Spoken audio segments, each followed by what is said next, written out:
आज है 21 अप्रैल। 22 मार्च को हुआ था यूपी एपीओ का एग्ज़ाम। पूरा एक महीना हो गया है आज और रिज़ल्ट डिले ही हुआ जा रहा है। उसके पीछे देखो दो रीज़न है।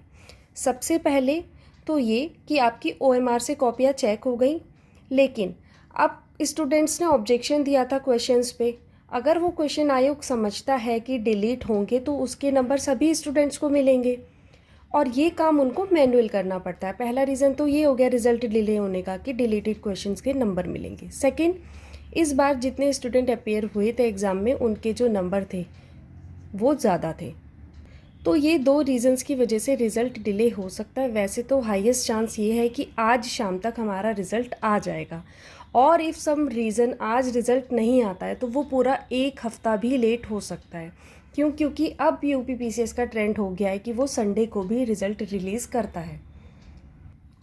तो अब सोचो, अब वैसे तो स्टूडेंट के मन से सोचो, कितनी भी कोशिश कर लेना स्टूडेंट, जब तक प्री का रिज़ल्ट नहीं आ पाता है इतने मन से मेंस की तैयारी हो ही नहीं पाती है। कोई कितना भी बोल ले कि आप पढ़ाई स्टार्ट रखिए, वो मैं खुद फील करती हूँ, वो हो ही नहीं पाती है।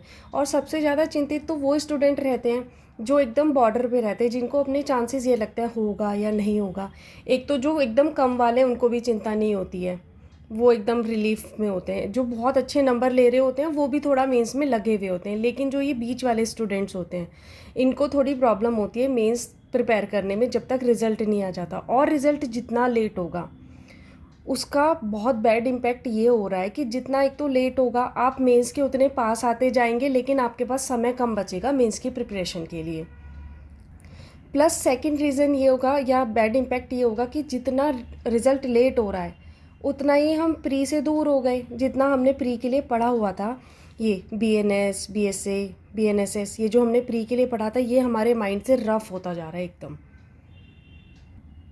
तो अभी भी ये आप मान के चलिए, ये मान के ही चलिए कि आप रिज़ल्ट आपका डिले हो रहा है, लेकिन अब आपको अपनी प्रिपरेशन स्टार्ट करनी ही पड़ेगी, क्योंकि अब आपके पास एकदम कुछ ही मतलब एकदम सटीक टाइम बचा है कि अगर आपने अभी स्टार्ट नहीं किया तो थोड़ी सी प्रॉब्लम मेंस के लिए हो सकती है। और आप ऐसे स्टार्ट करो ना कि आपका, अगर आपका और मेरा रिजल्ट अगर नेगेटिव रहता भी है तो हमें दुख कम से कम हो। जैसे कि अगर मैं दिन के 5 घंटे पढ़ रही हूँ तो मैं 3 घंटे अपनी जीएस को दूंगी और 2 घंटे दूंगी केवल लॉ को, और लॉ में भी उसको दूंगी 16 माइनर एक्ट को जो मैंने अभी तक नहीं देखे हैं।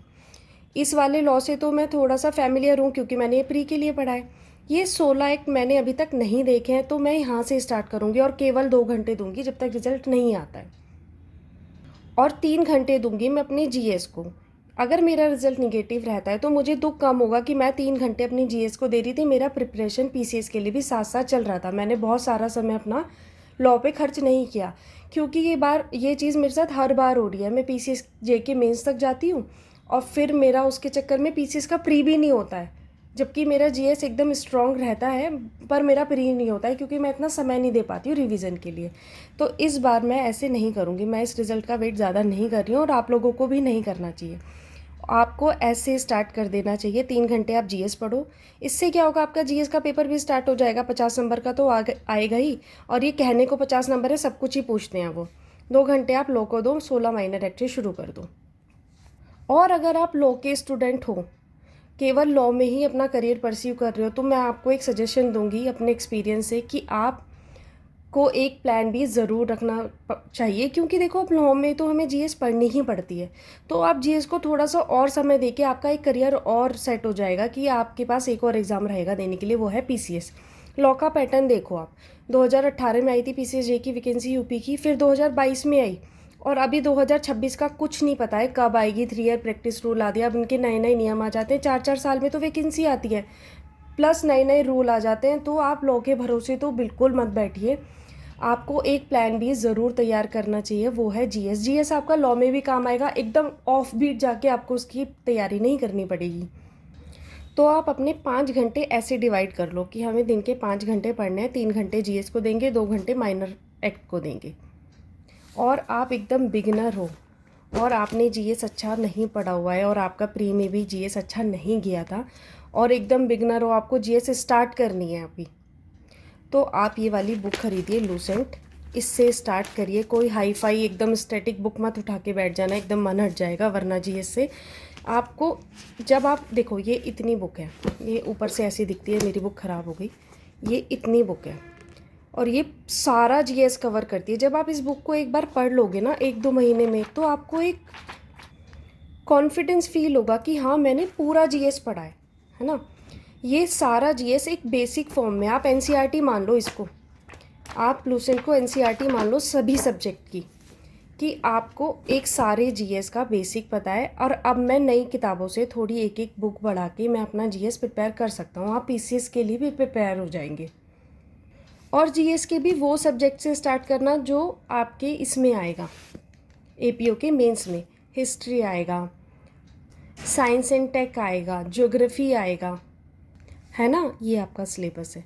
तो आप इन्हीं सब्जेक्ट से स्टार्ट करना, कि आपको एकदम से ऐसे नहीं लगेगा कि यार अभी तक मैं ये कर रही थी, अब मैं एकदम से ये करूँ, इतना टाइम नहीं है। आप एकदम जो ट्रांजिशन वाले सब्जेक्ट है ना, जो एकदम इको टोन में आ रहे हैं, आप उनको लेके चलिए और अपनी प्रिपरेशन स्टार्ट कर दीजिए। थोड़ा सा मन को साइड रख के, हाँ मुझे पता है रिज़ल्ट नहीं आ रहा है, बिल्कुल पढ़ाई में मन नहीं लगता है, मेरे साथ भी यही चीज़ हो रही है, लेकिन टाइम भी यही है। आप एक्चुअल में बात समझो, जो स्टूडेंट इस टाइम लगे हुए होंगे ना अपने एग्ज़ाम में, वो आगे निकलेंगे ही निकलेंगे। जो इस टाइम अपने मन को और एक रिस्क पे लेके अपनी तैयारी कर रहे हैं, अपना समय दे रहे हैं लोगों को, एक रिस्क लेके कि अगर होगा तो भी, नहीं होगा तो भी, और उनका हो जाता है, तो उनकी तैयारी थोड़ी थोड़ी चल रही है। आप भी ऐसे ही प्रिपेयर करें, मन को रखिए साइड में और स्टार्ट कर दीजिए आज से ही। और अगर ये मेरी वीडियो आपके इंटरेस्ट की है, आप स्टूडेंट हो, अगर मेरी वीडियो आप तक पहुंची है, आप देख भी रहे हो, तो do like and subscribe also. इससे मुझे भी थोड़ा एनर्जेटिक फील होता है। अब देखो, जैसे मैंने आपको बताया कि मैं जीएस और लॉ से स्टार्ट करूँगी, 16 माइनर एक्ट से, ठीक है। जीएस के मैंने आपको बुक सजेस्ट कर दी, केवल एक बुक मैंने इसलिए क्योंकि आप अभी अगर स्टार्ट कर रहे हो, अगर, और अब देखो, और आपको 2 घंटे देने हैं अपने 16 माइनर एक्ट के लिए। ये डॉवरी एक्ट मैंने उसके लिए पढ़ा था जब पीसीएस जे के 9 एक्ट उसमें ऐड हुए थे ना, माइनर एक्ट, उसमें डॉवरी और पोक्सो एक्ट भी था उस 9 में। और ये दोनों एक्ट यहाँ पे भी 16 माइनर एक्ट में आएंगे, वहाँ पर भी था, तो ये मुझे वहीं से याद है। लेकिन वो प्री में आता और मेंस में भी आता, लेकिन मेंस में इतने सारे नंबर का नहीं था, जैसे यहाँ पे पूरे 100 नंबर का पेपर होगा आपका 16 माइनर एक्ट का। अब इसमें दहेज में आपके 10 सेक्शन हैं केवल। जैसे सेकंड में परिभाषा है, 3 में लेने देने के लिए दंड है, 4 में मांगने के लिए दंड है, 4A में विज्ञापन पर दंड है, ठीक है। ये मुझे सेक्शन याद है, आपको याद करना है 10-10 सेक्शन की। अब जैसे ये 10 सेक्शन है, आप इसको आज से स्टार्ट कर दो, मैं आपको बता रही हूँ, आपको इतना अच्छा लगेगा ना कि हाँ मैं थोड़ा थोड़ा पढ़ रही हूँ। आपने दहेज पढ़ा, आज के दिन केवल 10 सेक्शन पढ़े। फिर एक और एक्ट है आपका छोटा सा, ये लोक संपत्ति नुकसान निवारण, इसमें भी 10 एक्ट हैं। 2 एक्ट आप आज ही कर सकते हो 2 घंटे बैठ के। इसमें नहीं, इसमें 7 ही है, इसमें 10 भी नहीं है, केवल 7 है। अब आप इस 7 सेक्शन को पढ़ के आप जब लिखोगे ना या पता करोगे, आपको खुद पता चल जाएगा मेंस का क्वेश्चन यहाँ पे कहाँ से बनेगा। आप जैसे डॉवरी दिखा रही थी मैं आपको, ये देखो, जैसे मैंने आपको डॉवरी दिखाया, सबसे पहले तो क्वेश्चन यही पूछ लेगा, परिभाषा बताओ, और इसमें जो अपनी मर्जी से गिफ्ट दिए तो उसमें और दहेज में क्या अंतर है। आपने डेफिनेशन लिखी, जब ये आप एक्ट पढ़ लोगे तो आपको पता चलेगा सेक्शन 2 में दहेज की परिभाषा दे रखी है, उसमें मेहर शामिल नहीं है। और ऐसी संपत्ति जो मूल्यवान प्रतिभूति, ये अगर यहाँ पे आपने बीएनएस का ये वाला सेक्शन यहाँ पे डाल दिया, तो एग्जामिनर को पहले ही लाइन से पता चल जाएगा कि आपने चीज़ें पढ़ी हुई हैं, आपको चीज़ें आती हैं। जब आप दहेज एक्ट पढ़ोगे तब आपको ये चीज़ नहीं दिखेगी, वहाँ पे केवल संपत्ति और मूल्यवान प्रतिभूति लिखी है, ठीक है। आपको ये क्वेश्चन लिख के रखना। एक क्वेश्चन बना ये रहा, अगर आता है 10 नंबर का, एक क्वेश्चन ये रहा कि गिफ्ट में और डॉवरी में क्या डिफरेंस है। 1-2 केस याद कर लोगे। वैसे 16 माइनर एक्ट में बहुत ज़्यादा केस लो पढ़ने की आपको ज़रूरत नहीं है, आप उसके सेक्शन ही रट लोगे ना, बहुत काम हो जाएगा। एक क्वेश्चन तैयार कर लिया, अब 10 सेक्शन में से हम मैक्सिमम कितने क्वेश्चन लिख सकते हैं, ये देखिए 10 सेक्शन है, एक क्वेश्चन ये तैयार कर लिया, गिफ्ट और डॉवरी में डिफरेंस। फिर कि दंड का कहाँ पे प्रावधान है, यहाँ पे मैंने लिख रखा, पर मैं क्वेश्चन ये लिखूंगी। 3 में दंड है लेने देने के लिए, 4 में दंड है केवल मांगने के लिए, 4A में विज्ञापन पे, कि कोई पेपर में ऐसा कोई एडवर्टीजमेंट निकालेगा कि हम शादी के लिए ये देंगे या अपना बिजनेस में दे देंगे, घर नाम कर देंगे, इस टाइप का। इन तीनों में दंड है, तो मैं ये क्वेश्चन तैयार करूँगी। ये देखो, ये एडवर्टीजमेंट, एक मतलब 2 क्वेश्चन, 3 क्वेश्चन, यहाँ से क्वेश्चन है नहीं लेकिन मैंने एक नोट लिख लिया, अगर 5 नंबर का पूछ ही लिया एडवर्टीजमेंट तो हम ये लिख सकते हैं। फिर है एंड में क्वेश्चन ये कि सेक्शन 6 है इसका, ये कि जो पत्नी को डॉरी दी जाती है उसकी सक्सेशन मतलब उत्तराधिकारियों के लिए ये कैसे यूज़ होगा, उनके प्रॉफिट के लिए, ये इसके लिए क्या प्रावधान है। धारा 6 हो गई। आपने इंपॉर्टेंट देखा 3, 4, 4A और 6।